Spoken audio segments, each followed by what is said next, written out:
Bonjour tout le monde. Après avoir effectué à peu près tout ce qui existait, après avoir lu et vu tout ce qui existait sur les Skull and Bones, Brotherhood of Death, la fraternité de la mort de l'université de Yale, cette fraternité, cette loge maçonnique qui porte le numéro 322 et qui est totalement démoniaque. Donc, après avoir lu tout ce qui traînait dessus, notamment les livres d'Anthony Sutton, les enquêtes de Ron Rosenbaum, d'Alexandra Robbins, Tex Mars, enfin bon, bref, tout ce qui bouge, tout ce qui traîne, j'ai décidé de faire une petite vidéo, une petite explication de ce qui se passe. Donc voilà, vu ces illustres membres, et son influence actuelle déterminante, on se devait d'étudier le cas très intéressant et capital de la fraternité de la mort. Attention, il ne faut pas négliger les autres fraternités, comme les Scroll and Key, Book and Snake, Wolf's Head, etc., qui sont extrêmement puissantes aussi. On ne parle que de celles-là malheureusement, mais les autres aussi sont très très puissantes vu les personnes qui y appartiennent. Donc il s'agit d'une fraternité dans la tradition maçonnique, totalement maçonnique de l'université de Yale. Contrairement à ce qui est dit, on est très loin de la fraternité post-adolescente boutonneuse, au bizutage et à la saoulerie facile. On assiste plutôt à une fraternité dégénérée, adepte d'un culte obscur, que Anthony Sutton qualifie le plus simplement du monde de sataniste, comme a réussi à le démontrer Ron Rosenbaum dans son article de New York Observer d'avril 2001, du 23 avril 2001, Bush's Secret Club Initiates Rim Gore. Voilà, donc tout ça existe, vous pouvez le trouver sur le site internet du New York Observer, observer.com. 15 bondsmen sont initiés chaque année, 800 au total ont été initiés, et grâce à 2 enregistrements, notamment un initial audio, puis un autre vidéo et audio grâce à du très bon matériel, nous savons maintenant ce qui se pratique et nous voyons carrément ce qui se pratique et nous entendons ce qui se fait dans ce sombre et dégénéré rituel contre-initiatique. Donc c'est quand même un scoop phénoménal que de savoir ça maintenant, puisque c'est un secret auquel personne ne déroge. Mais avant d'aller plus loin, il est nécessaire, une bonne fois pour toutes, de parler du tabou absolu. Le tabou des tabous, l'empêcheur de réfléchir. Le complot, l'accusation de complot. C'est le pendant international de l'accusation d'antisémitisme. Dès que les accusations de théoriciens du complot ou de conspirationnistes sont lancées, on est discrédité ad vitam aeternam. Les rictus s'animent, la dérision et les blagues fusent. Bon, personnellement, pour moi, je trouve ça très très léger comme débat et très très peu honorable et intellectuellement misérable, à l'image de cette époque médiocre, kaliougesque. Il convient ici de rappeler qu'il n'est point question de théorie, mais de faits réels et concrets, vérifiables et prouvés maintes fois, 1000 fois. À chacun la responsabilité de le voir ou de le nier, mais en aucune manière cette réalité ne disparaîtra, quel que soit votre choix ou votre envie. On n'a pas envie qu'une chose soit vraie ou fausse, on la constate, c'est tout ce qu'on a à faire sur Terre. Il existe une histoire officielle et étatique. Vous devez le savoir maintenant. Sortir de ce cadre-là d'histoire officielle vous mène à une série d'ennuis en cascade. Mais malheureusement pour eux, heureusement pour nous, les efforts incessants de désinformation et de propagande, malgré ces efforts, les faits finissent toujours par sortir du trou profond dans lequel ils ont été ensevelis. J'en veux pour preuve, 9 heures après seulement l'assassinat de JFK, la télévision niait déjà le complot. Avant qu'on accuse de complot, il le nie déjà. Et je veux pour preuve aussi le livre Le choix de la défaite d'Annie Lacroix-Rise aux éditions Armand Collin, qui explique parfaitement, 60 ans après, c'est-à-dire avec l'ouverture des archives d'Aix-en-Provence, ce qui se passe exactement sur la planète France. Donc le paradigme est établi, hein, et toutes les recherches qui s'en suivront devront concorder avec et rien d'autre. Si vous sortez de ce paradigme, vous êtes exclu. Plus d'argent, plus de pain, plus de... Rien, c'est fini, vous êtes un banni de la société. Maintenant, reste à savoir quel est ce paradigme, qui l'a instauré. Lorsqu'on sait, par exemple, que la Fondation Rockefeller a donné au sortir de la guerre de la Seconde Guerre mondiale 139 000 dollars pour établir une version officielle. C'est dire qu'ils avaient des trucs à cacher, ils avaient beaucoup de trucs à cacher, c'est baltringue, c'est dégénéré, c'est criminel. Il existe bien des lois antitrust pour empêcher les complots financiers et économiques. Pourquoi n'existerait-il pas de complot politique? Vous pouvez m'expliquer ça? C'est pas difficile. Il a bien existé un complot économique entre Orange, Bouygues Téléphone et SFR sur le prix des SMS. Il existe actuellement un complot économique entre les grandes surfaces sur les prix. Il existe des complots économiques partout. La loi du marché n'a jamais existé. Ce sont des voyous qui décident des prix. Enfin, tout le monde le sait maintenant, il y a des preuves. Malheureusement, le complot politique, personne ne veut l'admettre. Je voudrais citer ici une phrase d'Edgar Hoover, hein, le dégénéré patron du FBI, chasseur d'homosexuels alors que lui-même en était un. L'individu, je le cite, est handicapé en se trouvant face à face avec une conspiration si monstrueuse qu'il ne peut croire qu'elle existe. Donc, plus c'est gros, plus ça passe, puisque la personne refuse d'y croire. Donc, plus concrètement, passons aux faits. Qu'est-ce que le communisme et sa révolution sanguinaire de 1917, si ce n'est un complot internationaliste contre la Russie, et qui a causé des centaines de millions de morts, puisque il faut compter 50 ans de enfin, plus, mais bon, depuis la Seconde Guerre mondiale, imaginez le nombre de morts qu'il y a eu en Chine, dans tous les pays limitrophes, etc. Ce qui s'est passé en Russie, c'est rien d'autre qu'un complot. On le sait maintenant, et on possède les preuves. La Révolution rouge n'a jamais été une révolte populaire contre un tsar despote, mais bien un complot étranger qui a écrasé le peuple comme aucun tsar n'aurait jamais pu le faire ou l'imaginer. Le plus sanguinaire des tsars, Ivan le Terrible, il n'aurait jamais pu faire autant de dégâts que ne l'a fait la Révolution rouge des capitalistes Warburg. Puisque c'est eux qui ont financé cette catastrophe. Bon, maintenant, il va falloir définir ce qu'est une théorie. C'est une hypothèse servant à expliquer une problématique quelconque afin d'essayer de la comprendre. Il faut rappeler autant de fois qu'il le sera nécessaire que l'on ne peut infirmer l'absence d'une chose. Ce qui est fait à longueur d'émissions et d'articles de presse. C'est-à-dire, on ne peut pas infirmer l'absence d'une chose. On ne peut que essayer d'affirmer la présence d'une chose. On ne peut que proposer des événements, des faits, mais il faut pour que cela soit possible que la partie adverse qui passe son temps à les nier écoute et lise les arguments proposés, ce qui n'est malheureusement jamais fait, puisqu'on passe un truc de dérision à la télé ou dans les médias, et que tout le reste de la planète suit, comme des moutons, la ligne officielle.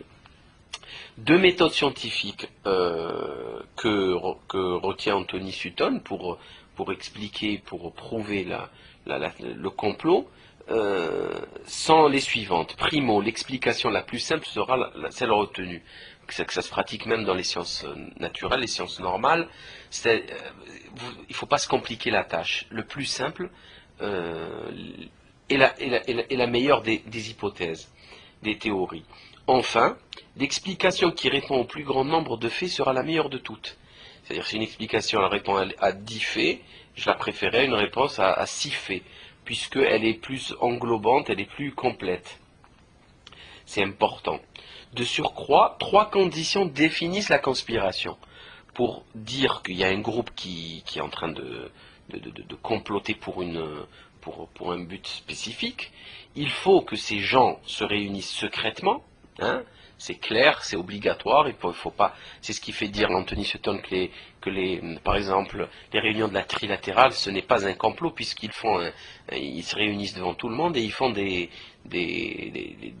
rapports, etc. C'est un semi-complot, on va dire, puisque maintenant, il se dévoile de plus en plus. Mais les Skull and Bones, c'est totalement secret, ils ont interdiction d'en parler, donc c'est une condition primordiale pour définir le complot. Les décisions qui sont prises doivent prendre corps, c'est-à-dire qu'il faut qu'il y ait une suite dans les événements, il faut que les gens qui ont pris cette décision les matérialisent. Et troisième et dernière condition pour définir la conspiration, c'est que ces choses doivent être illégales, c'est évident. Il faut absolument que vous lisiez ce livre qui s'appelle America's Secret Establishment, An Introduction to the Order of the Skull and Bones. C'est un livre qui est disponible sur Internet en PDF, qui est exceptionnel. Passons maintenant aux enregistrements de Ron Rosenbaum.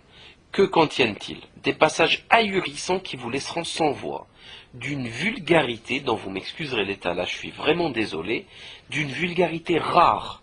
Ceci risque même de discréditer toute recherche sur cette loge morbide. Mais on est obligé de le faire. En avril 2000, grâce à un enregistrement audio, puis en 2001, grâce à 3 caméras à vision nocturne, c'est en avril parce que c'est à ce moment-là que s'effectue le rituel d'initiation.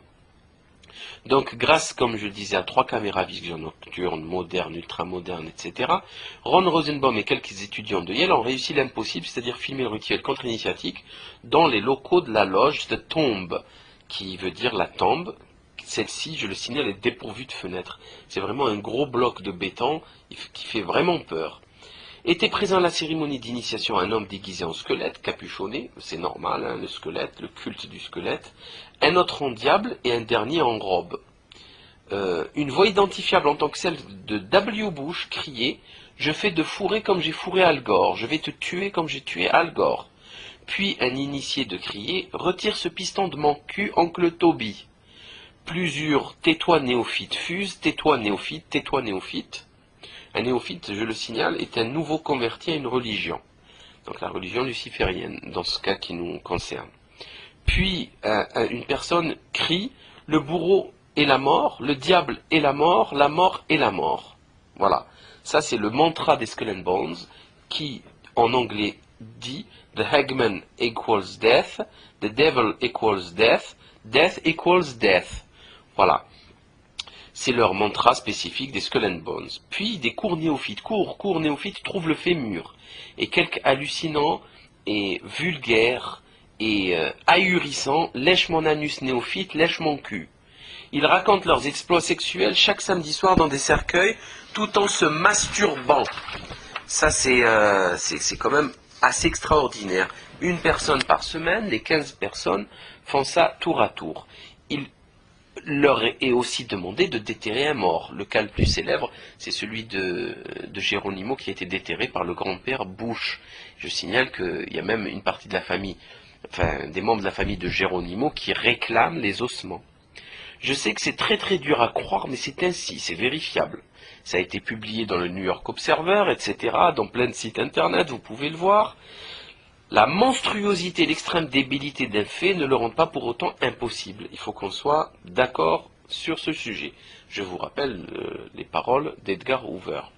2 pamphlets ont été écrits sur l'ordre des Skull and Bones, l'un par Lyman Bagg en 1871, intitulé 4 années à Yale, l'autre après l'invasion des locaux de la loge des Skull and Bones par des étudiants de Yale le 29 septembre 1876, et dans lesquels on lit une description très détaillée de l'intérieur des lieux. Plus exactement, les murs et les plafonds sont décorés par une multitude d'ossements humains. On y trouve les portraits du fondateur Russell, ainsi qu'un autre Allemand. Ils décrivent les lieux comme un repère de pilleurs de tombes. Ils découvrent aussi les surnoms donnés aux membres de l'ordre, comme ceux des Illuminati, Magog, Kilo, Eumenes, Glaucus, Prisaticus, Arbaces, etc. Ces quelques paroles poétiques inquiétantes, extrêmement vulgaires, sont celles de l'élite mondiale d'hier et d'aujourd'hui. C'est extrêmement grave. Pour ceux d'hier, nous allons parler maintenant en remontant l'historique de cette loge aussi dégénérée que dangereuse. L'ordre, comme ils le nomment, l'ordre des Skull and Bones, qui a été financé par le trafic d'opium international, je tiens à le signaler quand même, c'était des dealers, rien d'autre, a été créé et fondé en 1832-33 par un certain William Huntington Russell, et le non moins célèbre Alphonso Taft, qui a été le grand-père d'un des présidents des États-Unis. Russell a effectué juste avant quelques voyages dans l'Allemagne de l'époque où il a reçu son initiation et l'autorisation d'ouvrir un chapitre à Yale. Afin de comprendre l'importance de cette loge, il est essentiel de savoir que Russell déjà était général de l'armée et législateur d'État dans le Connecticut. Concernant Taft, il a été attorney general des USA ainsi que secrétaire d'État à la guerre. Son fils, Otto Bonsman, a été président et juge à la Cour suprême en même temps. Environ 30 familles de WASP, White Anglo-Saxon Protestant, seulement constituent l'ordre et pratiquent une endogamie importante. La technique est simple, ils contrôlent toutes les parties de la société. La Maison Blanche, la justice, la politique, les banques, des think tanks et autres fondations caritatives fictives qui ne servent qu'à déduire des impôts des sous du fisc, l'éducation, ils infiltrent les médias et toutes les publications, l'église et enfin l'industrie et le commerce. Depuis 1833, a appartenu à l'ordre des Skull and Bones une quantité importante d'hommes de pouvoir. La liste est tellement longue qu'on ne peut franchement pas les citer. On va seulement citer les plus importants, ceux qui nous semblent les plus importants. Parce que là, je vous renvoie vraiment à lire le livre d'Anthony Sutton, entre autres, qui est assez complet à ce sujet. Mais là, en quelques pages, c'est impossible. Parmi les plus influents des Skull and Bones, on peut citer Andrew Dickinson White, président de l'Association américaine d'histoire, positionnement clé pour imposer une ligne historique officielle. D'autres associations leur appartiennent. American Economic Association, pour imposer un modèle économique. American Chemical Society, donc on comprend maintenant le Monsanto, etc. American Psychological Association, bon, sans commentaire. 5 membres de la famille Lord ont appartenu à l'ordre, Lord, L-O-R-D, ont appartenu à l'ordre des Skull and Bones, dont les 2 derniers, Charles Edwin, a été contrôleur de la monnaie en 1981, la Federal Reserve, etc. Et Winston, qui a été directeur du CFR, Council of Foreign Relations. Plusieurs universités leur appartiennent. En dehors de Yale, vous avez aussi la Cornell University, présidée par ce même Andrew Dickinson White, ou la Johns Hopkins University, présidée par Daniel Coit Gilman, ainsi que la Columbia University et la Chicago University, dont vous voyez ici le sceau officiel que vous retrouvez sur les diplômes. Alors là, c'est du n'importe quoi. Vous avez un phénix qui renaît de ses cendres, et juste autour, vous avez écrit Johann Davison Rockefeller. Donc, d'habitude, on mettait quoi on donnait quoi comme nom et comme aux universités, c'est des noms de savants, des grands savants, des grands savants. Maintenant, on donne des noms de banquiers, des noms de banksters, des noms de voyous, de drogués, de criminels, de dealers. C'est vous dire jusqu'où on est tombé. Les fondations les plus prestigieuses sont infiltrées totalement par les Skull and Bones. La Carnegie Institution, présidée par le même Daniel Coat Gilman. La Ford Foundation, présidée par Mac George Bundy. Bundy, je tiens à le signaler, c'est quand même un des parents de Ted Bundy, le grand serial killer, qui était franc-maçon, au passage. La 20th Century Foundation, présidée par Evans Clark, etc., etc., etc. Toutes les fondations caritatives appartiennent aux Skull and Bones. Donc, comme dernièrement, vous avez vu Warren Buffett créer une association caritative philanthropique qui finance des conneries, mais bon, qui lui permet de défiscaliser des milliards de dollars. Ce n'est pas une blague. Autre société méconnue, présidée par Theodore Marburg et W.H. Taft, the American Society for the Judicial Settlement of International Disputes. Cette dernière a donné naissance à la Ligue de renforcement de la paix qui donna la Société des Nations, puis in fine l'ONU. L'ONU. Donc, vous voyez d'où vient l'Organisation des Nations Unies. L'UNESCO a été fondée tout simplement par un bondsman, un Skull and Bones, qui s'appelle Archibald MacLeish, dont on a parlé. C'est un poète qui a eu plusieurs prix Pulitzer et qui a été cité dans le livre de l'abruti de Ward Bloom, Le principe de Lucifer. Donc l'UNESCO a été fondée par un Skull and Bones, l'UNESCO. Les think tanks comme la Peace Research Institute ou l'Institut des études politiques sont tous sous contrôle de l'ordre. C'est quand même assez extraordinaire. Tous les think tanks, comme ceux de maintenant que l'on connaît